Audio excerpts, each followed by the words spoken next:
Hey artists, welcome back to the sculpture. This time I'm going to be working on the head just to give it a little bit of detail. It helps to have a better head than what I had, just so I can look at the sculpture and see if the head fits the size of the body. And I'm not really trying to put a lot of details into the face, but I need to work on it a little bit so it looks a little bit better in the general direction of the sculpture.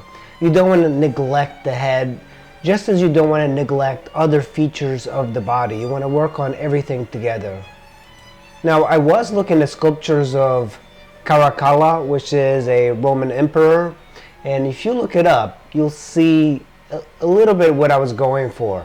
He's got a very Greek sort of a style to the face, and that's kind of like what I'm going for. Chiseled jaw and, very Roman nose. Generally in antiquity, when you're depicting Hercules, he's got a very large beard, and I think my sculpture depicts him more of a younger Hercules, or perhaps more middle-aged than in the later years when he has a full-grown beard. There are sculptures of Hercules when he's younger as well.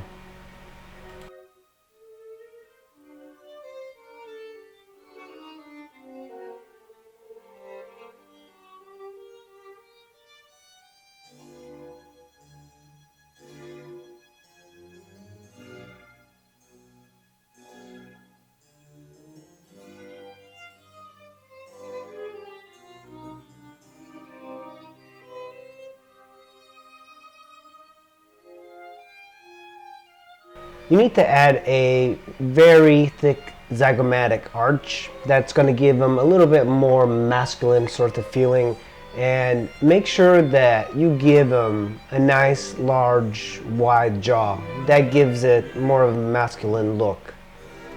As far as hair, generally in sculpture, hair is very difficult for me to do, and in sculpture it tends to be that most sculptures of antiquity basically have curls, and hair is generally very difficult to do. But the idea when you're sculpting hair is that you want a origin and the end of the hair. You have to kind of figure out where the hair is going, where it grows and where it lands, and also the thickness of the hair. So if your portrait doesn't have a lot of hair, you can't make it come out of the skull too much. When you're working this small too, and this is a large sculpture as far as figures, it's about 2 feet tall, but when you're working on a portrait of this size, it's very difficult, and you have to find tools that are a little bit better for doing smaller details. And I do have these metal tools that I bought from a dentist one time, and they work really well for this. If you're interested in learning some of the portrait sculpture anatomy, I have quite a few videos on portrait sculpture anatomy that you can watch, so I'd recommend watching that. I will be going over a little bit as I finish the sculpture of the anatomy of this, but the head just has so many muscles, and the muscles are so minute, and everything adds to the character of the sculpture, so you have to really learn anatomy to do it well. But the idea in portrait sculpture is that you want to learn to sculpt the skull first and then add muscles on top of it. I've seen a lot of sculptors that kind of, when they do portrait sculpture, they just go in it and they just start throwing things in hopes that everything will add and make sense. But for me, I try to be a little bit more systematic with my sculpts. I have taken classes with sculptors at the Art League in Alexandria, and they have very different styles of sculpting. Some, they don't measure at all, they just kind of go for it. I am more of the school that I prefer to measure and get my accuracy that way. At this point, I want to make an indication of where that zygomatic bone is, and doing the eyes and things like that is very difficult. I think I'm not going to carve in the eyes. There are many different ways of sculpting eyes, as most people probably have noticed from antique sculptures.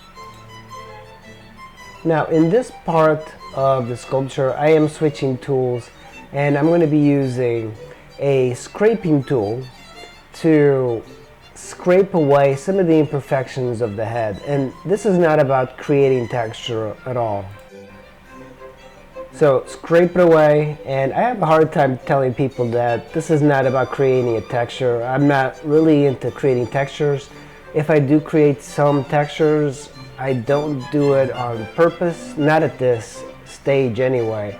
But when you have two muscles that are kind of connecting, let's say in the face, using this tool, and if you scrape in the direction of the muscle that connects the other muscle, you'll get a good transition. And oftentimes a lot of the muscles that I see in contemporary sculptures are not blended together properly. But there's just so much to the human body that you have to study anatomy so much to really learn every subtle detail that's in the human body, that it'll take you forever, but it's a good pursuit.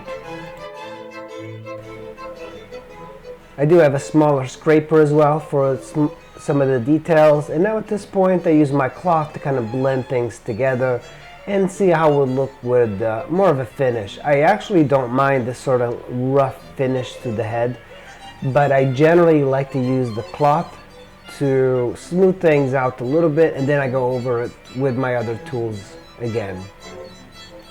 For a last finishing touch, a brush really works fairly well here.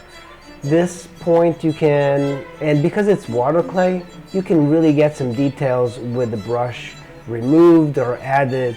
It almost feels like you're doing a painting if you use a bristle brush that's kind of hard. Well guys, thanks for watching. In the next stages of videos that are coming up, I will be going over arm muscles, torso muscles, leg muscles, but the idea is that I'm going to be doing these in short segments for the sculpture because they'll make a little bit more sense. And eventually I'll put together an entire video showing the process if there's a demand for it. Again, artists, thanks for watching, and I will see you in the next video.